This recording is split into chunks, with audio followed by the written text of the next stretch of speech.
जी अस्सलाम वालेकुम। कौन सा है?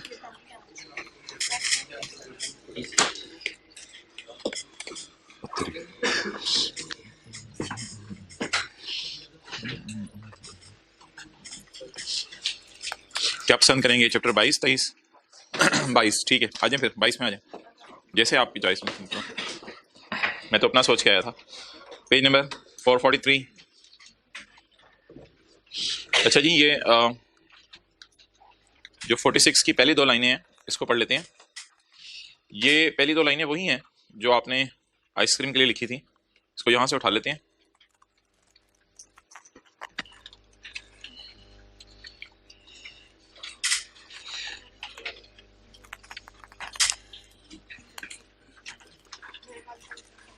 अच्छा, रुपीज इन 1000 कर देते हैं, रुपीज इन 1000, और आइसक्रीम की जगह एयर कंडीशनर कर देते हैं।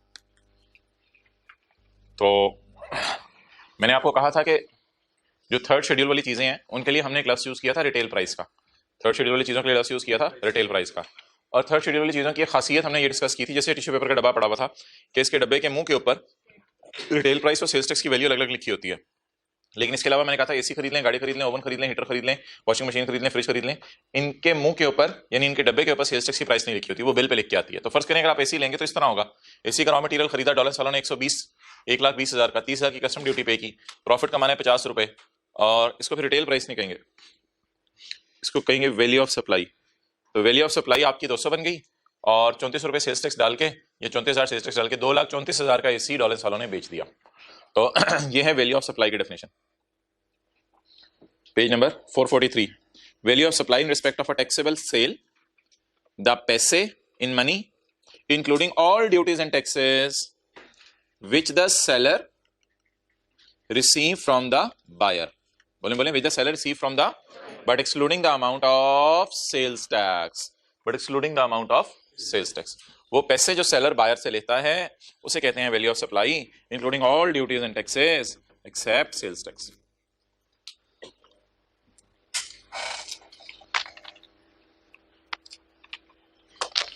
Value of supply is the consideration in money.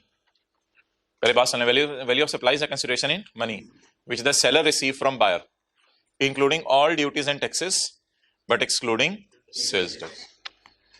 तो एक आधा मिनट लगा के अगर नोट करनी है तो कर लें, आधे मिनट से ज्यादा।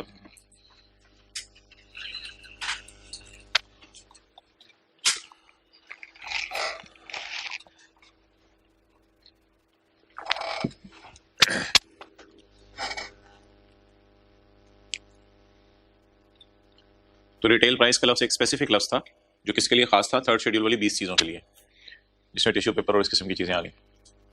और ये जो एसी वगैरह है इसकी वैल्यू ऑफ सप्लाई की होती है, और ये बिल बनता है इसका, इसकी चीज के मुंह के ऊपर जो है वो सेल्स टैक्स ने लिखा होता है। अच्छा, लेकिन एक बात याद रखिएगा जिंदगी में, ये जो बिल बनता है ना, बिल जो कस्टमर को नजर आता है वो सिर्फ इतना नजर आता है जो मैं स्काई ब्लू से हाईलाइट कर रहा हूँ। कस्टमर को बाकी कहानी नहीं पता होती, बाकी तो दुकानदार का अपना प्रॉफिट होगा जो भी होगा। तो आपको जो बिल बन के बिल मिलेगा वो बिल कितने का मिलेगा, 200 जमा 34 इक्वल टू 234। आपने बस 2,34,000 देने हैं। तकरीबन आधा मिनट पहले मैं आपके बारे में सोच रहा था। बहरहाल चलो, अब इसमें कोई अच्छी इंपॉर्टेंट बात नहीं हुई जो हमने की अभी। अच्छा जी, if the consideration is fully or partly in kind the open market price of supply, याद है कल वाली बात। तो जाने वाली चीज की मार्केट प्राइस देखनी है, जाने वाली चीज की, जाने वाली चीज की। आपने आयरन बार्स की मार्केट प्राइस देखनी है या लैंड और कैश की? आयरन बार्स की। आपने स्पेशल मटेरियल की मार्केट प्राइस देखनी है या कैश और इंपोर्ट कोटा की? स्पेशल मटेरियल जो डिलीवर हो रहा है उसकी मार्केट प्राइस देखनी है। अच्छा जी, पॉइंट 1 खुद ही कर लीजिएगा। पॉइंट 2, अगला सफा। Ali sold goods to his cousin for 3 million. Ali ने अपने कजन को कितने की चीजें बेची? 3 मिलियन। अगला सफा।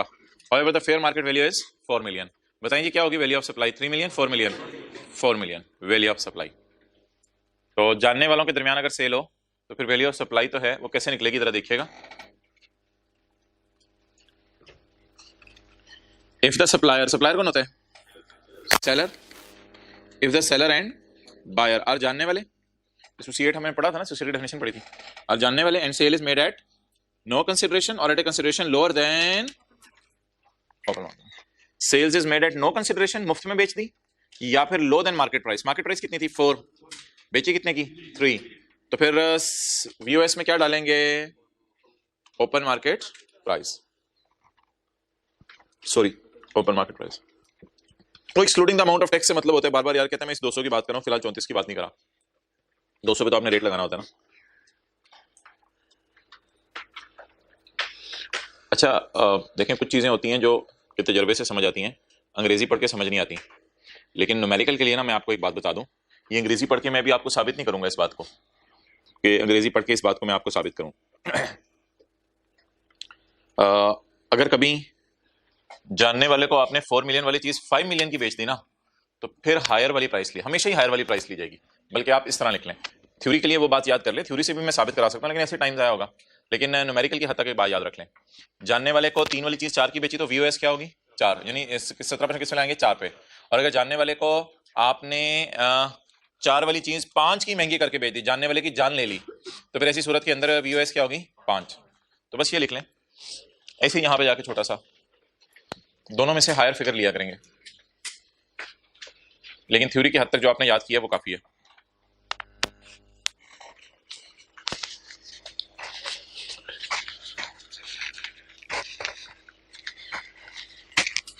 अच्छा जी, वापस आ जाए, बल्कि इधर ही रहे।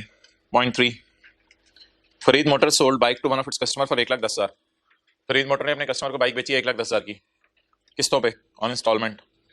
Farid normally sales motorbike for 1,00,000, आमतौर पे तो 1,00,000 की बेचता है, लेकिन जानने वाले को कितने की बेचती है?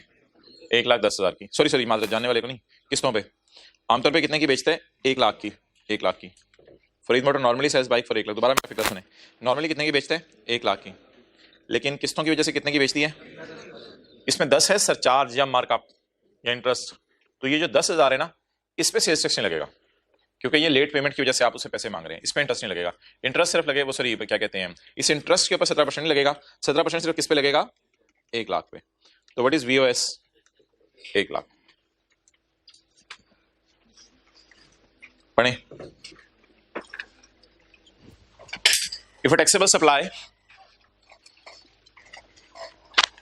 Is made to general public on, अगर आप जनरल पब्लिक को इंस्टॉलमेंट पे चीजें बेचें जिसमें आपने क्या डाला हो, तो चीज की क्या लेनी है आपने? यानी 100 लेना है या फिर इंटरेस्ट डाल के लेना है? Open market price, open market price, interest के बगैर वाली amount. In case trade discount is provided, अगर कौन सा डिस्काउंट दिया जाए? Trade discount. Point 4, Sameer electronic sold 7 AC eight discounted price of 1,00,000। हमने 7 AC बेचे हैं 1,80,000 के, डिस्काउंट के बाद एट अ डिस्काउंटेड प्राइस, ये फिगर डिस्काउंट के बाद है। The fair value of the AC was 2,00,000, fair value 2,00,000 थी। Trade discount of 20,000 is mentioned on invoice. तो बता दें वैसे प्राइस क्या थी AC की? 2,00,000। ट्रेड डिस्काउंट यानी हैवी AC खरीदने पे, या AC खरीदने पे आपने डिस्काउंट कितना दिया? 20,000। डिस्काउंटेड प्राइस क्या है? तो ये VOS है, इसमें रिलैक्सेशन है, इसमें फेयर वैल्यू नहीं है, यहाँ फेयर वैल्यू नहीं है, यहाँ पे VOS होगी, डिस्काउंटेड प्राइस। तो यहाँ पे लॉ मेकर ने फेयर वैल्यू का लफ्ज़ नहीं लिखा।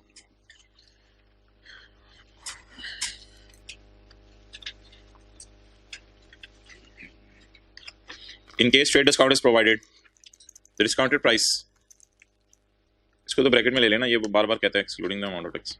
अच्छा, द डिस्काउंटेड प्राइस, लेकिन एक शर्त है, बल्कि 2 शर्तें हैं। डिस्काउंट नॉर्मल बिजनेस प्रैक्टिसेस के मुताबिक होना चाहिए, और डिस्काउंट के अंदर जो है वो बिल के ऊपर डिस्काउंट शो हो।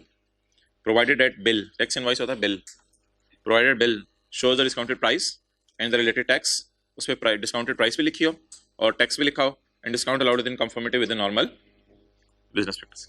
इसको याद कर लें, प्रोवाइडेड एट, प्रोवाइडेड का मतलब एक शर्त है कि invoice show discounted price and the related tax and the discount is in conformity with normal business practice. Special discount दिया जाएगा सवालों में, फिर हम उसको रिवर्स करेंगे, हम नॉर्मल डिस्काउंट रिकॉर्ड करेंगे।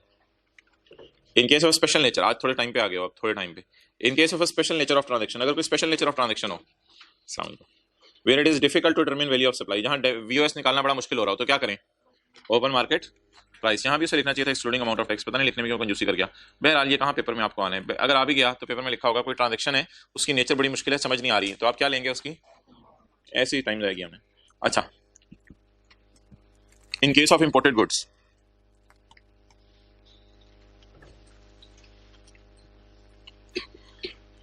अच्छा एक बात याद रखिएगा, जब भी हम चीज इंपोर्ट करते हैं ना, तो लॉ मेकर क्या करता है, लॉ मेकर जो है वो हमारी चीज की प्राइस जो है वो हमारे से नहीं पूछता, वो हमारी चीज की प्राइस खुद लगाता है, जिसके ऊपर हमने इंपोर्ट के स्टेज पे सेल्स टैक्स देना होता है। जैसे हमने पढ़ा था Honda Atlas car engine import करते हुए टैक्स पे करेगी, तो जब भी हम कोई चीज इंपोर्ट करते हैं तो ऐसी सूरत में लॉ मेकर जो है वो ये नहीं कहता कि भाई आपने कितने की खरीदी है, उस चीज की कीमत खुद लगाता है।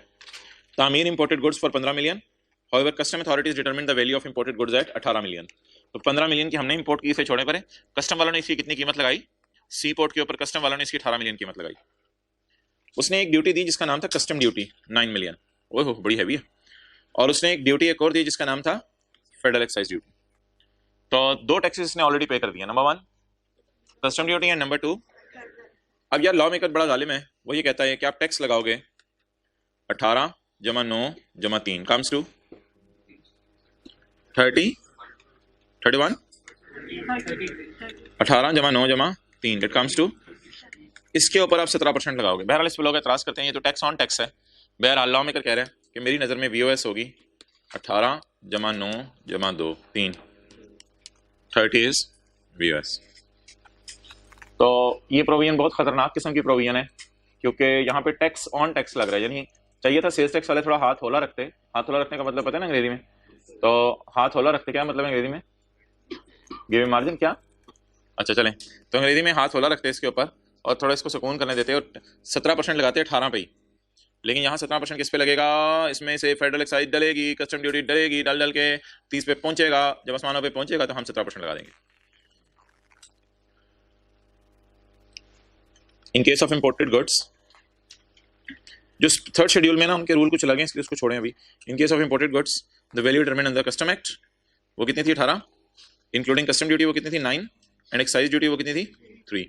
इन तीनों को जमा करेंगे, एंड आ रहा है बीच में, एंड का मतलब इनको जमा करेंगे, शहजादे की जान ले लेंगे खुदा के लिए, बस चुप पकड़ो इसको। If there are sufficient reasons to believe that value of supply has not been correctly declared, भाई ये डब्बे में बना हुआ इसका मतलब ये नहीं कि ये सिलेबस में नहीं हो, ये तो वैल्यू ऑफ सप्लाई की डेफिनेशन है भाई, ये याद करनी आप। If there are sufficient reasons to believe that value of supply has not been correctly declared on bill, अगर टैक्स वालों को शक हो जाए कि बिल के ऊपर आपने 2 नंबर प्राइस लिखी है चीज की, तो क्या सजा मिलेगी, तो भाईजान एक कमेटी बैठेगी, कमेटी आपके ऊपर बैठ जाएगी, बोले कमेटी बैठ जाएगी, फाइनेंस कमेटी बैठेगी, पढ़ा हुआ चैप्टर 2, फाइनेंस कमेटी बैठेगी आपके ऊपर, एनएफसी बैठेगी आपके ऊपर, पता ही नहीं क्या बातें हो रही हैं। The value determined by committee comprising representatives of a trade and inland revenue constituted by commissioner. तो कमेटी में कौन होगा, देखिएगा, the value determined by the committee, committee में कम प्राइस कौन होगा, रिप्रेजेंटेटिव्स ऑफ ट्रेड, नंबर 1 यानी दुकानदार होंगे, रिप्रेजेंटेटिव्स ऑफ ट्रेड, ट्रेडर होता तो बड़ा अच्छा समझ आ जाता आपको, रिप्रेजेंटेटिव्स ऑफ ट्रेडर्स दुकानदार होंगे, एंड इनलैंड रेवेन्यू यानी कि कमिश्नर का कोई बंदा होगा, इनलैंड रेवेन्यू से मुराद एफबीआर का कोई बंदा होगा, और ये कमेटी बनाएगा कौन, constituted by Saqlain Mushtaq by commissioner, ये कमेटी कमिश्नर बनाएगा।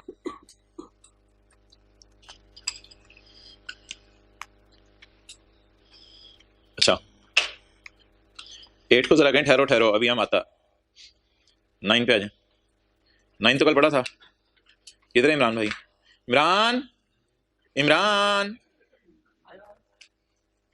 मैंने तो नहीं बुलाया, ओके। अच्छा रॉ मटेरियल किसने किसको प्रोवाइड किया था, ये बिल्कुल दर्जी वाला काम किया था कल इमरान खान ने। दर्जी का काम क्या होता है, हम उसे कपड़ा सप्लाई करते हैं, वो हमारे कपड़े पे काम करके सूट बना के वापस कर देते हैं। कल दूसरी क्लास में किसी बेचारे ने बोल दिया कपड़ा वापस कर देते हैं, उसे इतनी अच्छा, तो कपड़ा सप्लाई करते हैं हम दर्जी को और वो सूट बना के हमें वापस कर देता है। तो इमरान खान को चमड़ा प्रोवाइड करते हैं, रबड़ प्रोवाइड करते हैं, वो टायर बना के हमें क्या कर देता है, वापस कर देता है। इसमें याद रखिएगा, मैंने आपको बताया था ये न्यूमेरिकली हमारे सिलेबस में नहीं है। अब दर्जी आपसे सूट के पैसे नहीं लेता, सिलाई के पैसे लेता है। दर्जी आपको ये नहीं कहेगा कि भाई ठीक है 6000 का सूट आपने मुझे दिया है और अब मैंने इसको सेटमेंट करके आपको दे दिया, अब 8000 मुझे दें, आप भाईजान 2000 पे सिलाई ले लें, मैंने आपको सिलाई के पैसे देने। समझ आ रही है बातें। तो दर्जी जो है उससे जब आप पैसे दर्जी को जो पैसे देंगे वो उसकी सर्विसेज के पैसे देंगे सिर्फ। तो इमरान खान को अब आप चीज की पूरी प्राइस पे करेंगे या उसकी सर्विसेज के पैसे देंगे। तो अगर मैं इमरान खान के जूते पहनूं, वैसे आएंगे नहीं मुझे, अगर मैं इमरान खान के जूते पहनूं तो इमरान खान की वीओएस क्या होगी, इमरान खान की वैल्यू ऑफ सप्लाई क्या होगी, उस टायर की मार्केट प्राइस या जो उसने सर्विसेज दी हैं। ये मैं कह रहा था सिलेबस में नहीं है न्यूमेरिकली, लेकिन थियोरेटिकली है। अगर आ गया तो आपको पढ़ा देता हूं, और आ गया in case of manufacture of goods belonging to Honda, ये टायर मैन्युफैक्चर कर रहे हैं लेकिन बिलोंग किससे कर रहे हैं? होंडा से। The actual consideration received by Imran for value addition, याद है इमरान वैल्यू एडिशन क्या करता है? इमरान वैल्यू एडिशन करता है, उसको सी देता है, यानी सर्विस प्रोवाइड करता है, याद रखिएगा। वो क्या वैल्यू ऐड करता है कपड़े में? बस धागे से सी देते हैं, और क्या वैल्यू ऐड करता है वो उसमें? तो वैल्यू एडिशन पे टैक्स लेगा। Done, carried out on such goods. Value addition services दे रहा है वो। पहले लंबी लंबी रबड़ की शीटें थी, अब सड़क पे घूमने वाले टायर। ओके भाई, ये सारा रट्टा प्रोग्राम है आगे।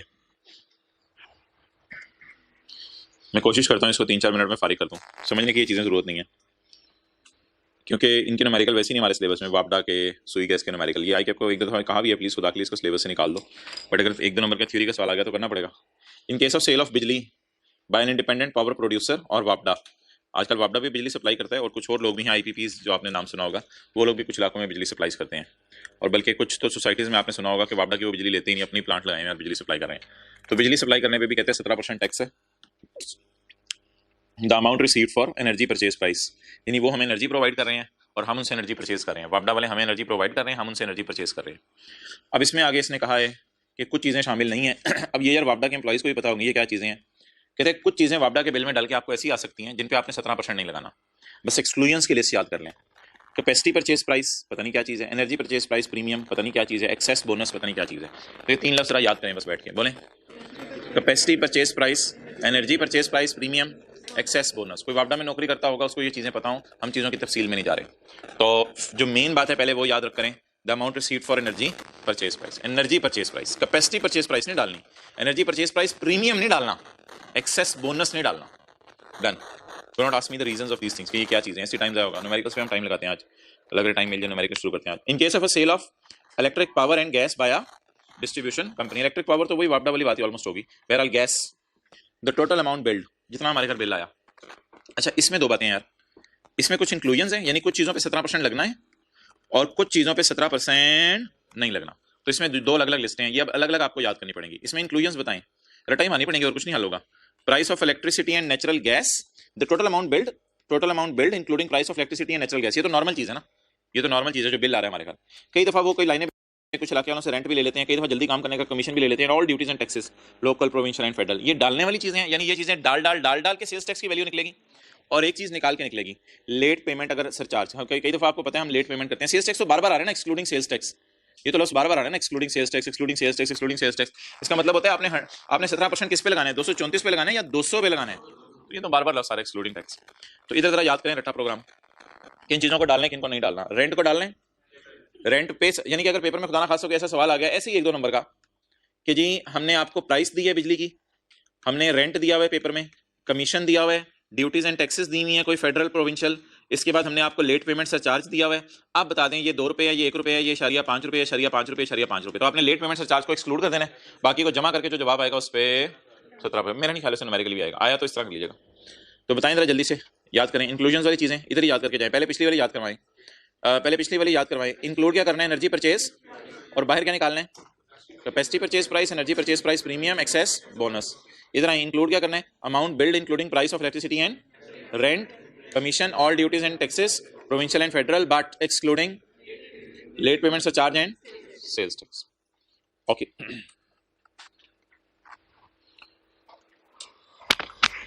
अच्छा, सर आसिफ ने होंडा से गाड़ी खरीदी 30 लाख वाली, 35 लाख 10 साल की, ठीक है।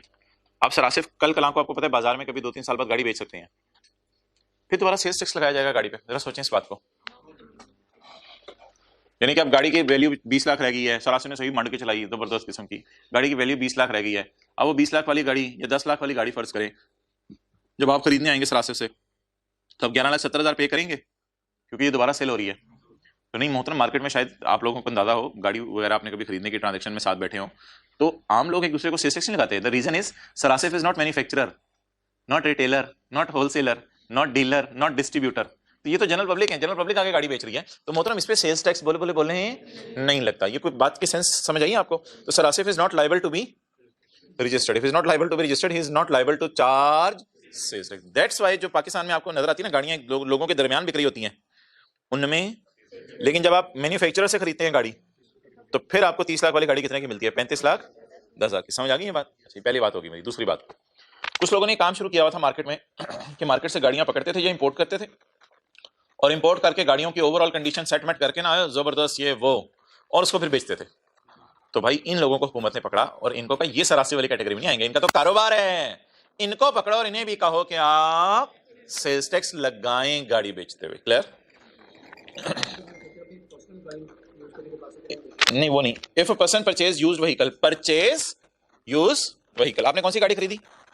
किसी से यूज्ड गाड़ियां खरीदी, 2 4 6 10 लोगों से आपने पुरानी गाड़ियां खरीदी फ्रॉम जनरल पब्लिक, आम लोगों से खरीदी, on which tax has already been paid on import और मैन्युफैक्चरिंग। वो बंदा, ये बंदे ने आम लोगों से गाड़ियां खरीदी और आपको पता है आम लोगों ने जहां से भी गाड़ियां खरीदी होंगी वो मैन्युफैक्चरर से खरीदते हुए टैक्स पे कर चुके होंगे। ठीक है, सरासिर के पास गया, सर उमैर के पास गया, सर नासिर के पास गया, सर नवीद के पास गया, चारों गाड़ियां मुझे दे दो, और चारों ने गाड़ियां बेच दी। तो इन लोगों ने तो टैक्स जमा कराया था ना जब इन लोगों ने ओरिजिनल मैन्युफैक्चरर से खरीदी थी।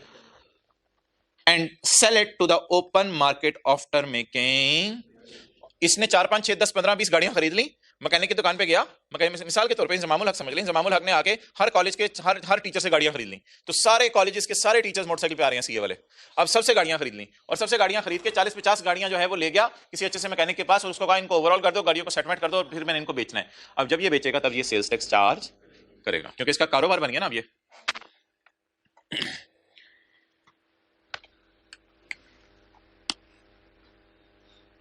जाओ भाई दूसरी क्लास में तुम्हें यूज करेंगे साइड पे और ओके उदास हो गई।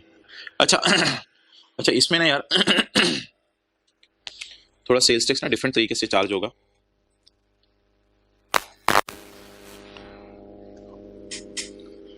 यार इसी मैकेनिज्म फिर स्कोप में नहीं है, बहरहाल इसमें सेल्स टैक्स ना जरा डिफरेंट तरीके से चार्ज होगा।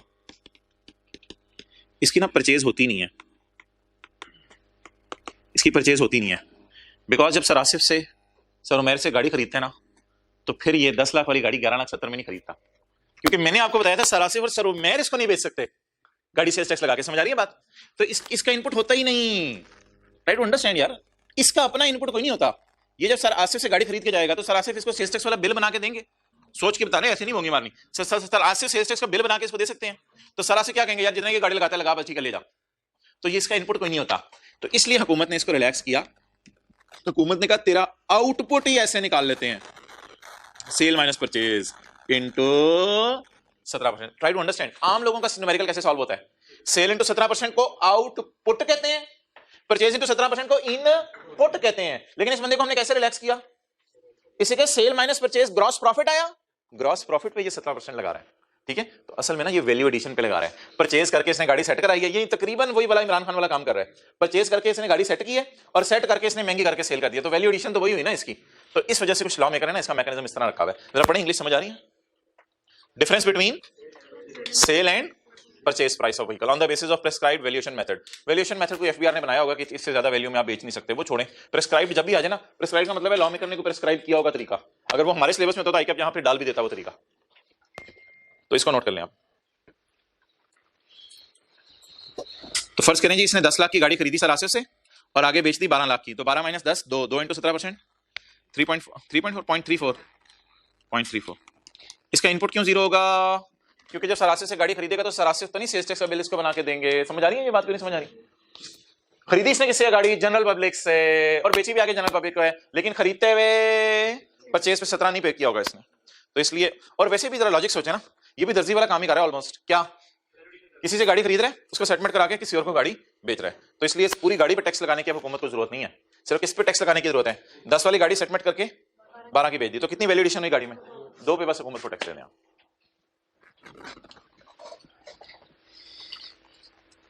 ओके, क्लोज करें इसे।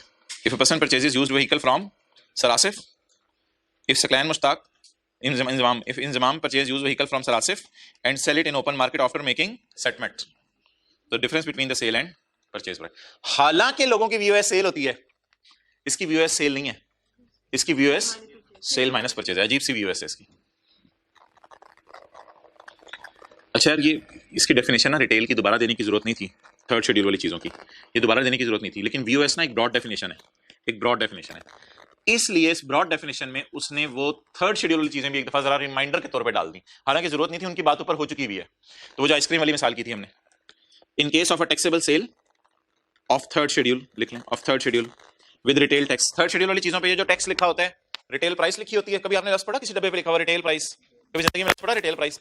इन पे रिटेल प्राइस लिखी होती है, साथ रिटेल टैक्स लिखा होता है। तो इन चीजों की बात कर रहे हैं, इनकी प्राइस तो वही होती है, the price of taxable good excluding the amount of retail tax which a supplier will charge और सच अदर प्राइस एज में। ये तो यार ऐसे ही होते हैं बीच में, इसको हर जगह मैं नहीं काट रहा, लेकिन इसको छोड़ें जरा। The price of taxable good excluding the amount of retail tax, वो तो ब्रैकेट में लेना, ये तो बार बार आ रहा है। The price of goods which a seller will charge, तो सेलर कितना चार्ज कर रहा है मुझे, इधर लिखा हुआ है 119.66 प्लस 20.34 इज इक्वल टू 140। तो सेलर मुझे चार्ज करे 119, क्योंकि इसने लफ्ज लिखा हुआ है excluding the amount of retail tax. तो रिटेल टैक्स निकाल के सेलर मुझे कितना चार्ज करे, डाल के तो मुझे चार्ज करे 140, लेकिन रिटेल टैक्स निकाल के चार्ज करे 119.66। तो ये बात कर रहा है the price which a seller will charge excluding the amount of retail tax is called as retail tax. हालांकि ये थर्ड शेड्यूल का आइटम है, ऑलरेडी कवर्ड है, लेकिन फिर भी हमने इसको एक बड़ी डेफिनेशन जो वीओएस की आ रही थी उसमें डाल दिया।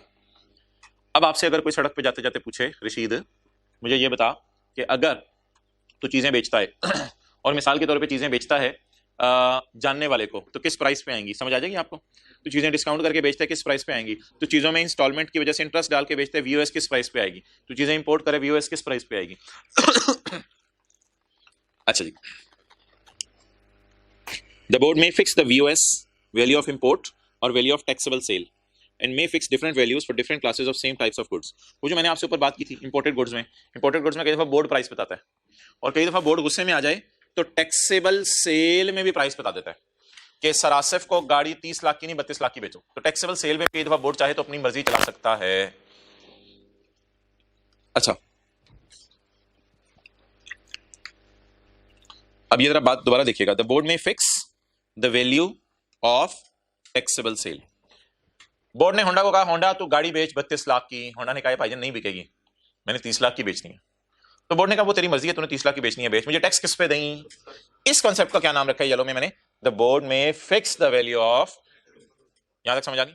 अगली बात, अब हुआ क्या, कल कल को पता चला आपने ही 33 लाख की गाड़ी बेच दी। तो प्यार से बोर्ड ने बोला if the sale is made at a higher value than fixed by me the value shall be the actual price. तो फिर जितने में आपने बेची ना वही कर लो, फिर मेरी वाली प्राइस छोड़ो। तो ऊपर क्या कह रहा था कि मैं चाहूं तो किसी चीज की प्राइस फिक्स कर सकता हूं, यानी होंडा को मजबूर कर सकता हूं 30 लाख वाली गाड़ी 32 की बेचे, लेकिन होंडा मजबूर नहीं होता। होंडा कहते ठीक है हुकूमत 32 पे टैक्स ले ले मेरे से, बाकी मेरे से तो लोग आके नहीं कितनी महंगी खरीद रहे, मैं तो 30 की बेचूंगा। लेकिन कल कल को पता चलेगा होंडा ही 32 की नहीं 33 की 34 की 35 की बेचने लग गया है। If sale is made at a higher value than fixed by board then value shall be the. तो फर्ज करें बोर्ड ने फिक्स किया 32 और बाद में पता चला सेल हुई है 33 पे, तो the value shall be 33। Note कर लो।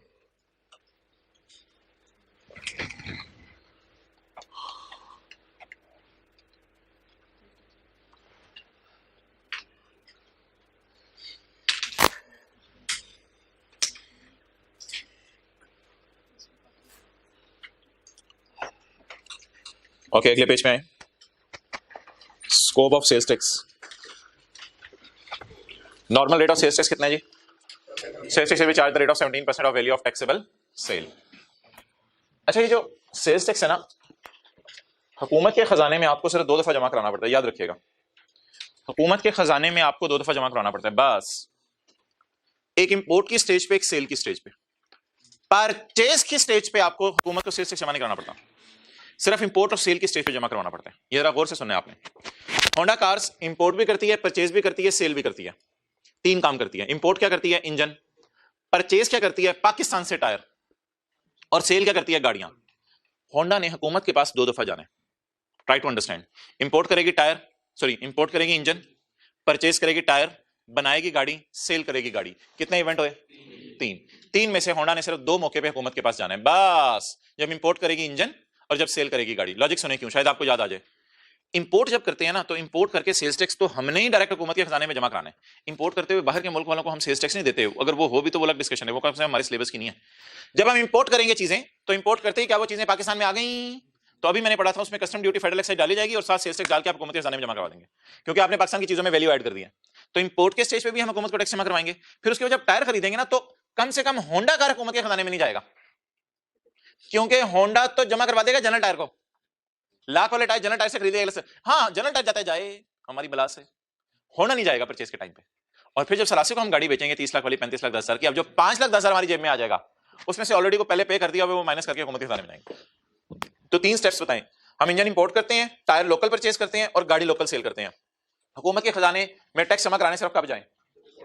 जब इंपोर्ट करें इंजन, परचेज करते हुए तो हम जनरल टायर को जमा करा देंगे ना, उसका माजरा वो नेशनल बैंक में जाके जमा करवाए। और दूसरा मौका हमारा सेल। तो 2 मौकों पे हमने सेल्स टैक्स जमा करवाना होता है।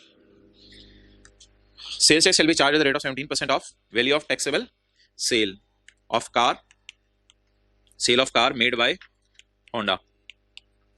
और आपको पता है होंडा का बिजनेस टैक्सेबल एक्टिविटी है, carried on by engine imported into Pakistan. Done. तो कितने मौके पे हमने जाना है हुकूमत के खजाने में? At the time of taxable sale of car and at the time of import. और यार इसने ऐसे लिखा हुआ है, इसका क्या पता? इररिस्पेक्टिव ऑफ का मतलब है, कहते हैं कोई फर्क नहीं पड़ता इससे, कहते हैं ये बात मुझे करने की जरूरत भी नहीं है, कोई फर्क नहीं पड़ता इससे। Irrespective of their final destination in territories of Pakistan. कहते हैं इंपोर्ट करके इंजन आप लाहौर ले जाओ, गुजरांवाला ले जाओ, पेशावर ले जाओ, पतोकी ले जाओ, कबायली इलाकों में ले जाओ, जहां मर्जी इंपोर्ट करके आप इंजन ले जाओ, मेरी नजर में वो इंपोर्ट ही है। अच्छा जी, फर्दर टैक्स। एक वायर सेलर है, कोई पता चल रहा होता है अगले सोफे पे आ गया? अच्छा मेहरबानी। एक वायर सेलर है, अच्छे बच्चे आपको निकाल के आप सॉरी, वायर सेलर ने 9 बजे सेल की डॉलर्स को वायर्स। समझ आ गई बात? डॉलर्स वाले किसी तारों की दुकान पे गए, डॉलर्स वालों ने कहा हमें तारें चाहिए, इन्होंने कहा तारें चाहिए, उन्होंने कहा हाँ तारें चाहिए। तो ये डॉलर्स वालों को 100 वाली तार 117 की बेच देंगे। डन। क्योंकि वायर सेलर खुद भी रजिस्टर्ड होगा और डॉलर्स भी रजिस्टर्ड होगा। वायर सेलर तो रजिस्टर्ड होगा, कॉटेज इंडस्ट्री नहीं होगा, बड़े हाई लेवल पे तारें बेचता होगा, 12-13 एम्प्लॉइज रखे होंगे। तो वायर सेलर तारें बेचने वाला तो खुद भी रजिस्टर्ड होगा, तो ये होंडा टॉरेंस को 100 वाली 117 की बेच देगा। अब ये सेल करेगा कुछ अनरजिस्टर्ड लोगों को, ये तो कर दी रजिस्टर्ड को। 10 बजे अब ये वायर सेलर वाला बंदा जो है वो कुरान पढ़ने लग गया। फिर 1 घंटा बैठा रहा इंतजार करने और कोई ग्राहक आएगा। फिर ग्राहक आया, पिछली गली में एक बंदे की फैक्ट्री थी, वो मैन्युफैक्चर कर रहा है टेप रिकॉर्डर। उसने कहा भाई तारें चाहिए मुझे। एम्प्लॉइज उसके शहजादे के 13 हैं। अब अगर एम्प्लॉइज 13 हूं, चाहे पिछली गली में दुकान है चाहे अगली गली में दुकान है, ऐसा मैन्युफैक्चरर जिसके एम्प्लॉइज 13 हैं, वो बड़ी इंडस्ट्री है या छोटी industry? It is liable to be registered, it is liable to be. साथ वाले को देखेंगे, देखें यार, देखें कुछ नहीं होता, बट नॉट रजिस्टर्ड। बुरा बच्चा ना? क्यों लायबल टू बी रजिस्टर्ड है? 13 एम्प्लॉइज हैं, लायबल टू बी रजिस्टर्ड है, बट लेकिन सवाल कह रहे इसने अपने आप को रजिस्टर नहीं करवाया हुआ। आपको पता है ये बड़ी इंडस्ट्री है, तो बुरा बच्चा, छोटा बच्चा नहीं है, बुरा बच्चा। क्लियर? देख रहे हैं आप अपनी किताब पे? शर्मा तो नहीं? घर में किसने देखनी है? देख भी लीजिए, सफा किसने खोलना है? खोल भी लिया तो कह दीजिएगा डे लगाना भूल गया था मैं। अच्छा नहीं सॉरी, बुरा बच्चा ही है। समझ आ गई बात? अबे जान ले लो इसको 100 वाली गाड़ी 120 में बेचो। ये बात याद आ रही है किसी को? सेल टू अनरजिस्टर्ड बात याद आ रही है किसी को? न्यूमेरिकल में एक दफा की थी, चलते चलते आते जाते आप लोगों ने घर में न्यूमेरिकल किया था न्यूमेरिकल फॉर्मेट भूल गया होगा मुझे। वर्किंग वन का नाम क्या था? Input working to apportionment of input. Numerical के फेस पे एक लाइन डलती है यहाँ पे, रिफंड ऑफ 0 रेट सेल। याद है? पता नहीं किससे बातें हो रही हैं। आगे चलें जी। फिर ये 10 बजे से लेकर 11 बजे तक दुकान पे बैठा था, कुरान पढ़ता रहा। फिर 11 बजे एक और ग्राहक आया। अबे कौन है तू? और कहता है यार हम तो छोटे से लोग हैं। छोटे नहीं होते क्या? मसला क्या तुझे? इतना बड़ा कहते है तेरा? और कहते हैं यार कॉटेज इंडस्ट्री है, मेन गली में हमने फैक्ट्री बनाई हुई है, एम्प्लॉइज हमारे 8-9 हैं और बल्ब हम बनाते हैं, छोटी सी इंडस्ट्री यार हमारी। तो मोहतराम ये अनरजिस्टर्ड है, लेकिन he is not liable to be registered, इसलिए इसको 17% लगाएं, 3% ना लगाएं ज्यादा। Why why why why. मोहतराम इसने क्या करना है? तारों का डॉलेंस एसी में लगा के बेचना है एसी। इसने क्या करना है? तारों का, इसने टेप रिकॉर्डर में तारें लगा के टेप रिकॉर्डर बेचने हैं। इसने क्या करना है? तारों का, इसने जो है वो तारों को बल्ब में लगा के बल्ब बेचने हैं। इन सबको तारें चाहिए। तो जब ये सारे तारे लेने आए, तो ये शहजादा जब तार लेने आया, तो क्या इसको हम कहें तूने सेल्स टैक्स में अपने आप को रजिस्टर क्यों नहीं करवाया हुआ? ये कहेगा I am still unregistered guy because I am not liable to be registered.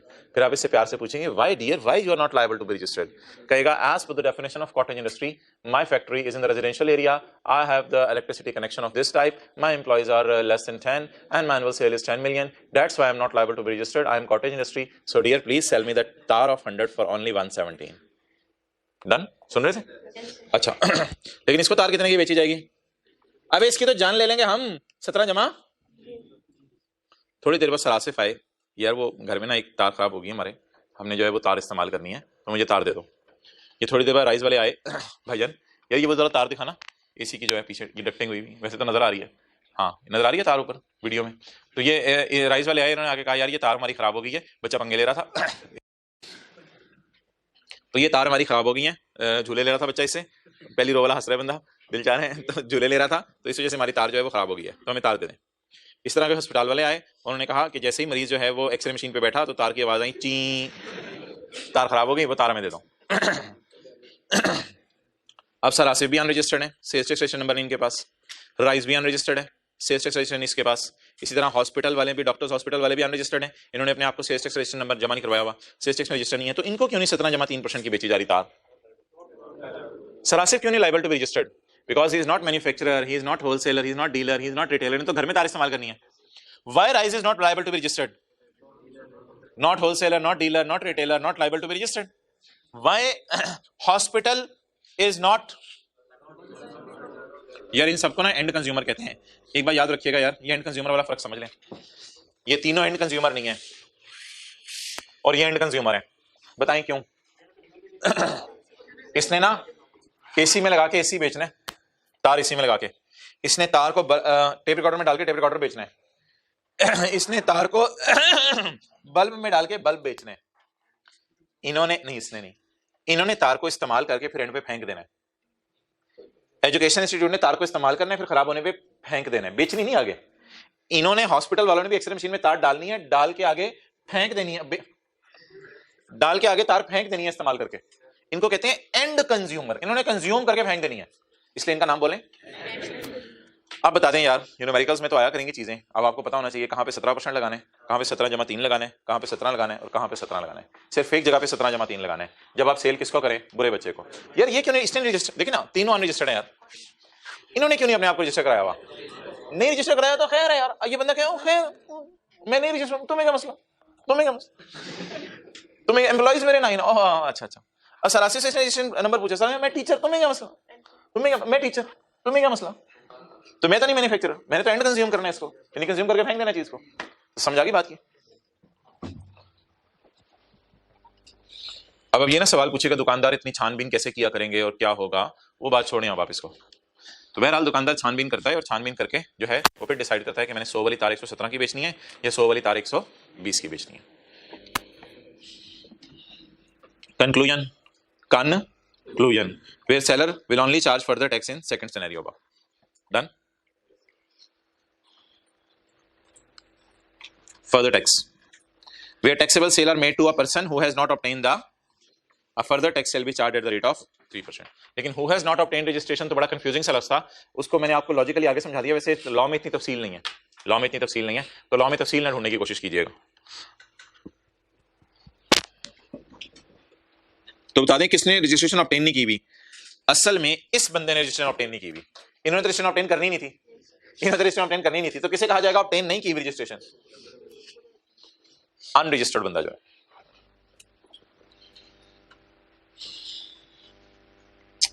यार ये जो चीजें आ जाती है ना कभी ऐसे अजीब सा, उससे हट जाता है। Federal government may specify sale on which further tax shall not be charge. लोगों ने ज्यादा रौला डाला ना, तो फेडरल गवर्नमेंट का ये वाली चीजें अगर आप बेचो ना बाजार में, तो इनको चाहे बुरे बच्चे को ही बेच रहे हो तो भी 100 वाली 117 की बेच देना। अब एक दो दफा कि आपने टेस्ट भी कर लिया, 3-4 इसमें से कोई बातें याद रख लें। मैं तो कहूँगा motor oil, diesel oil, jet fuel और फ्यूल ऑयल का अलग अलग पॉइंट बनाइएगा, मैं तो ये कहूँगा। हद होगी, अब ये चीजें आपसे पूछने वाली हैं। Natural gas supplied to domestic consumers, electricity energy supplied to फलां फलां consumers, items listed in third schedule वाली चीजें, वो भी अगर आप बुरे बच्चे को बेचें, ये टिश्यू पेपर अगर बुरे बच्चे को भी बेचेंगे ना, तो मोहतरम ये 17% डाल के बिकेगा, इस पे 3% नहीं लगेगा। समझ आ गई बात? क्योंकि इसके ऊपर तो बिल पे लिख दी गई प्राइस, पक्की होगी हमेशा। सेकंड हैंड वोन क्लोथिंग, लंडे के clothes and other worn clothing, fertilisers, steel melters, supplies cover fifth schedule तो अजीब सा ही है, कोई पता नहीं कौन सा, supplies made to government, semi government, supply of white crystalline sugar. अब ये कितने हैं, 12 आइटम्स हैं, 4-5 कम से कम को याद कर लीजिएगा सही तरह, इससे ज़्यादा ना याद कीजिए, छोड़ें, कितना क्या क्या क्या करेंगे। तो एसआर होते हैं हुकूमत का नोटिफिकेशन, एसआरओ की एब्रीविएशन में जाने की जरूरत नहीं, एसआर होते हैं हुकूमत का notification. And SRO provide list of persons on which further tax is not chargeable. तो अगर पेपर में सवाल आ गया कि further tax of 3% is not chargeable, या फिर पेपर में सवाल आया कि कुछ लोगों पे 3% लगता है, इसके एक्सेप्शंस क्या हैं, तो ये मोहतरम एक्सेप्शंस हैं। इन लोगों पे आपने 3% नहीं लगाना, बल्कि अगले सफे तक जा रही हैं ये। डन।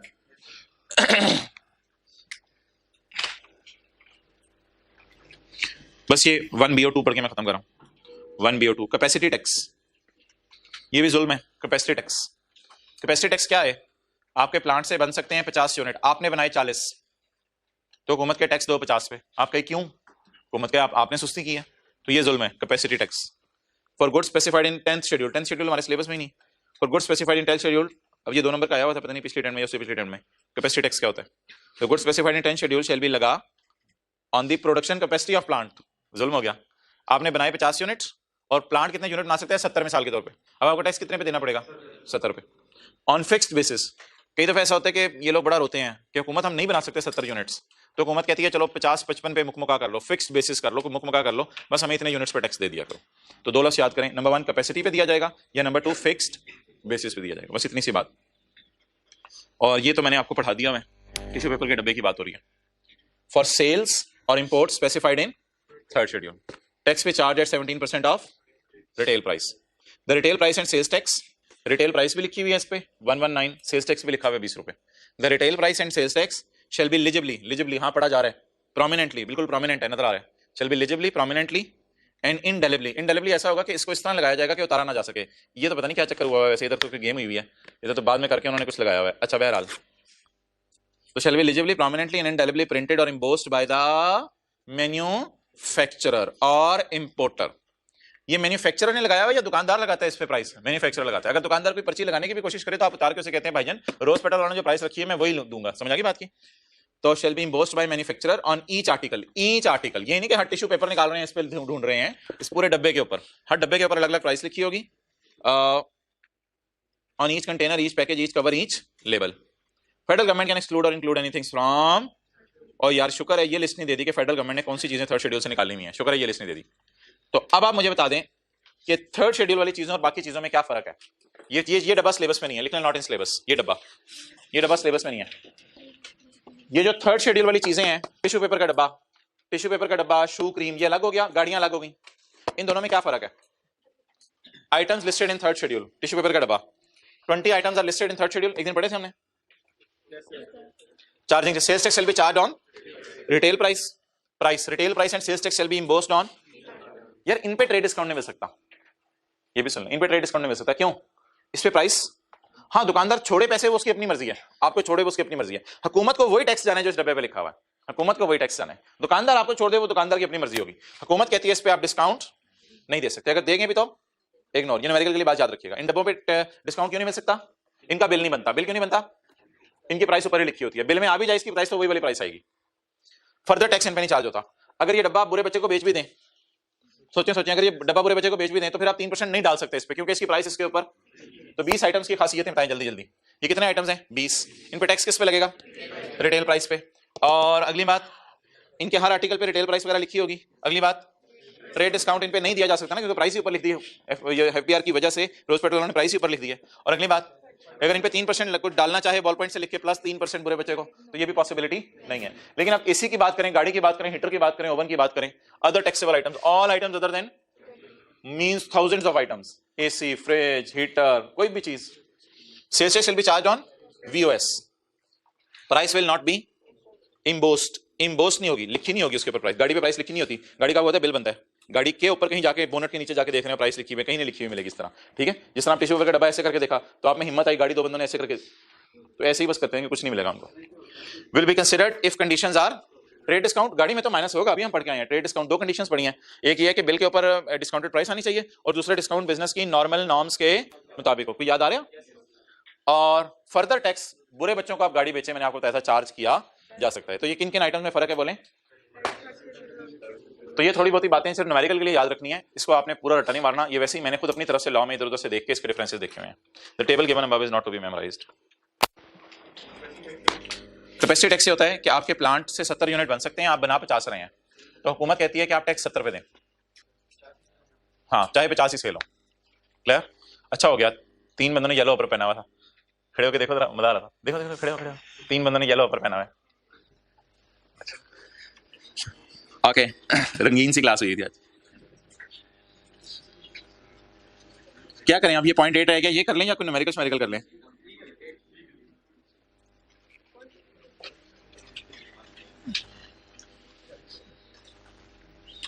अच्छा ये वो इमरान खान टाइप वाली मिसाल ही है, इसमें आपने लिख लिया था इमरान खान वाली बात पॉइंट 9 के साथ, इमरान खान वाली जो सिनेरियो था ऊपर वाला, आई के पीटीआई।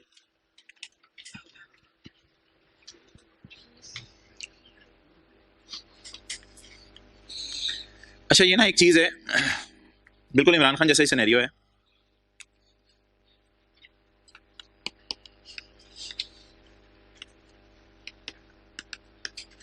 ये कोई लेदर बैग मैन्युफैक्चरर है, लेदर बैग बनाते हैं। ये इमरान खान के पास गया, इमरान खान को, इमरान है जिगर यार वो हमने सुना है तू बनी गाला के अंदर टायर भी बनाता है, तो यार ऐसा कर, मैं तुम्हें देता हूं, वही ट्रांजेक्शन है 100%, मैं तुम्हें देता हूं लेदर शीट्स, चुप, मैं तुम्हें देता हूं लेदर शीट्स, तुम मुझे बना के दे दो लेदर, और बोले ना बैग्स, तुम मुझे लेदर बैग्स बना के दे दो। समझ आ गई बात? तो इमरान खान अगेन मैंने बताया था इस मिसाल के अंदर टेलर वाला काम कर रहा है, क्या उधर से पकड़ रहे लेदर शीट्स, कपड़ा पकड़ है, धागे से जोड़ के बैग्स बना के दे रहा है। तो ये तो सिनेरियो आप कहेंगे हमने पढ़ लिया, बिल्कुल पढ़ लिया है, ये सिनेरियो हमने पढ़ा पॉइंट नंबर 9 में, और इसमें मैंने आपको बताया इमरान खान किस पे पैसे लेगा, किस पे सेल्स टैक्स लगाएगा, अपने सर्विस पे। जैसे दर्जी जो है वो 6000 रुपए वाला सूट आप उसको खरीद के दें, 6000 रुपए का कपड़ा खरीद के दें, तो 2000 रुपए सिलाई मांगता है और आप कहते हैं मुझे 8000 में पड़ा है, तो दर्जी आपसे 2000 लेते हैं ना, या पूरे सूट के पैसे लेता है? 2000 लेता है, महंगाई। अच्छा जी अब तो घर ही सी। अच्छा जी, तो अगली बात आपने जरा मुझे सोच के बतानी है, ये एक और सिनेरियो है, इसमें ना लेदर शीट्स एग्जाम्प्ट है लेकिन लेदर बैग्स टैक्सेबल है। हो सकता है हुकूमत ने शीट माफ की हो और बैग्स, हुकूमत को कौन पूछने वाला। एक मिसाल आपको दे रहा हूं, हमारे सिलेबस की नहीं है, रोटी तंदूर पे जाके लें, 100 रुपए की रोटियां लेंगे, 10 रुपए की मिलेंगी। वही रोटी जो है वो आप किसी होटल में जाके लें, वो आपसे सेल्स टैक्स डाल के लेंगे, जब आपका बिल आएगा खाने का उसमें आप कहेंगे रोटी के ऊपर सेल्स टैक्स ना लगा, वो वहां डाला होगा। तो कुछ सिनेरियोस कुछ जगहों पे बदल जाते हैं, ये हमारे सिलेबस की मिसाल नहीं थी, ऐसे ही समझाने के लिए एक मिसाल थी जो प्रैक्टिकल है, क्योंकि पीसी वाले क्यों रोटी पे सेल्स टैक्स ले रहे हैं वो एक अलग डिस्कशन है जो हमारे सिलेबस में। वहां अगर ये बात आपको मेरी समझ आ गई है तो ये भी पॉसिबिलिटी हो सकती है जो मैं डिस्कस कर रहा हूं कि लेदर शीट्स क्या थी, एग्जाम्प्ट, और लेदर बैग्स।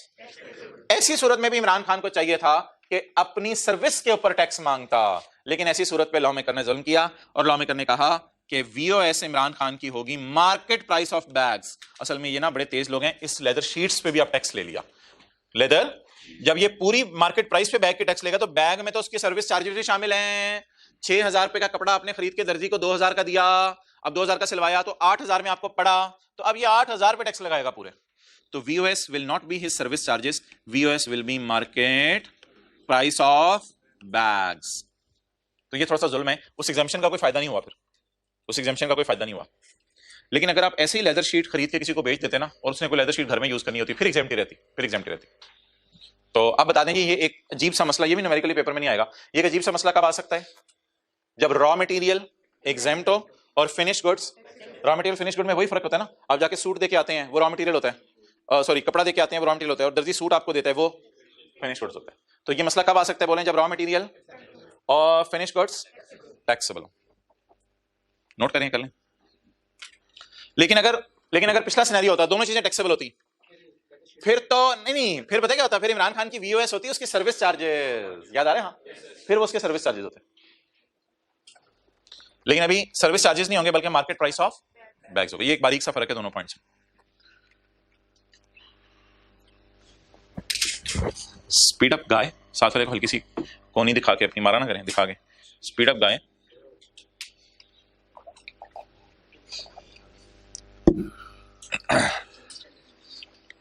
जा रहे ऑनलाइन वाले पॉज करो, आप गुजारा करो। इफ गुड्स, अगले ऑनलाइन में एडमिशन ले लेना, इफ गुड्स अगले सब्जेक्ट में इंशाल्लाह, if goods other than taxable goods, if goods other than are supplied to a registered person for processing. If goods, page number 443 if raw material other than taxable, क्या मतलब raw material other than taxable? Other than taxable कौन सा होता है? If exempt raw material are supplied to a Imran Khan for processing by leather bag by leather bag seller. किसने किसको कहा है मुझे बैग बना के दे दो? लेदर बैग सेलर ने कहा है इमरान खान को कि मुझे क्या बना के दे दो? मार्केट प्राइस, इसको तो ब्रैकेट में ले लेना, मार्केट प्राइस ऑफ बैग्स।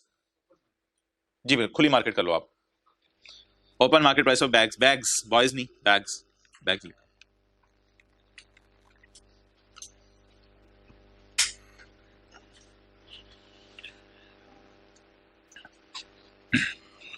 और अगर ऐसा सिनेरियो ना हो कि रॉ मटेरियल एग्जाम्प्ट है तो फिर हाईलाइट करें value addition.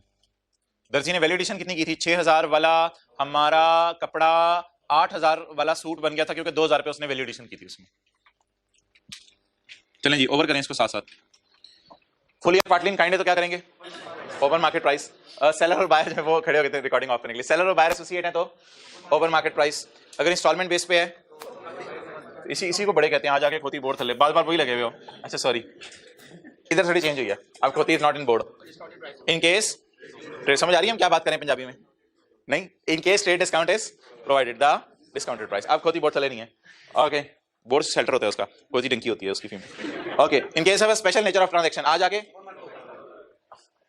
In case of imported goods, ये थोड़ा सा जरा 2-3 चीजें जमा करनी पड़ेंगी। In case of sufficient reasons to believe there value is not, तो फिर वैल्यूएशन कमेटी में 2 लोग होंगे, ट्रेडर्स होंगे और कमिश्नर की तरफ से बंदा होगा। और अगर गुड्स एग्जेम्प्ट है और फिर फिनिश गुड्स टैक्सेबल है तो ओपन मार्केट आ जा। In case of manufacturing of goods belonging to another person, Imran Khan वाला सिनेरियो, तो ऐसी सूरत में वैल्यू एडिशन के ऊपर टैक्स। बिजली के केस के अंदर आपने किस चीज को नहीं डालना? Capacity purchase price, energy purchase price premium और गैस और इलेक्ट्रिक पावर के केस के अंदर आपने जो है वो किन चीजों को डालना है? Rent, commission, duties and taxes. किसको नहीं डालना? Late payment, surcharge. और गाड़ी के केस के अंदर भी वैल्यू एडिशन ही लफ्ज याद कर लीजिएगा, लेकिन वैल्यू एडिशन की जगह उसने एक लफ्ज यूज किया है सेल एंड परचेज प्राइस का डिफरेंस, और in the end retail tax वाली चीजें। ओके ठीक है जी, और आखिर में ही हो गया। ठीक है, पास पेपर्स की तरफ आए, थ्योरी का कोई सवाल देखें।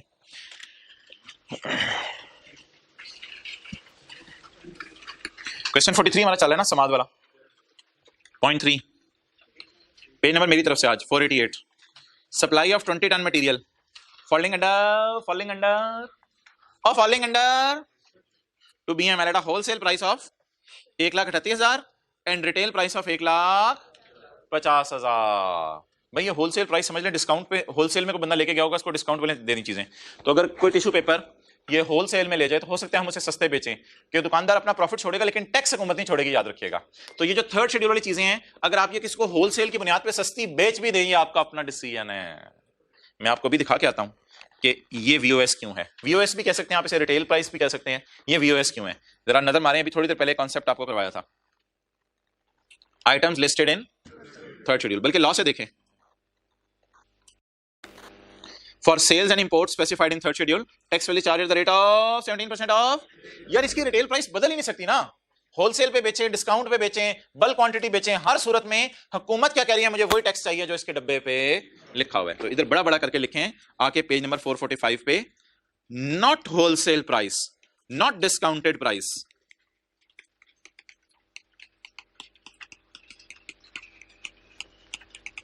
बल्कि कौन सी प्राइस, कौन सी प्राइस। तो अब ये दोनों चीजें ना साथ साथ जुड़ी हुई हैं, ये दोनों चीजें साथ साथ जुड़ी हुई हैं। जैसे क्रिकेटर और बल्ला जुड़ा हुआ है, क्रिकेटर और बॉल जुड़ी हुई है, मोटरसाइकिल और हेलमेट जुड़े हुए हैं, ऐसे ही थर्ड शेड्यूल और रिटेल प्राइस का लफ्ज जुड़े हुए हैं। तो जब भी देग आती है, आप अंदर से बोटी ढूंढते हैं, हालांकि चावल भी होते हैं, पहले कहते हैं बोटी पा, चावल बाद से पा दी, चावल मैंने वैसे भी लाभ जाएंगे। अच्छा, तो इसी तरह जैसे ही रिटेल प्राइस, जैसे ही लफ्ज आएगा थर्ड शेड्यूल, आपने दीवानावार क्या ढूंढनी है? बोटी। बोटी का नाम इधर क्या है? Retail price. वालदा रिटेल प्राइस डाल के दें, अम्मी बोटी डाल के दें। Supply of 20 ton of material following under third schedule at a wholesale price of 138 and retail price of, भाई अगर इस पे लिखा हुआ है 150 और फिर भी आप दुकानदार अपना प्रॉफिट छोड़ के किसी को सस्ती बेच देता है, ये दुकानदार का अपना काम है, टैक्स हमेशा किस पे लगेगा बोलें? रिटेल प्राइस पे। तो थर्ड शेड्यूल और रिटेल प्राइस आपस में जुड़ी हुई चीजें हैं, ये कहते हुए क्लास से चले जाएं। थर्ड शेड्यूल और रिटेल प्राइस जुड़ी हुई चीजें हैं, बोलें थर्ड शेड्यूल और रिटेल प्राइस जुड़ी हुई चीजें हैं, कर दे बंद।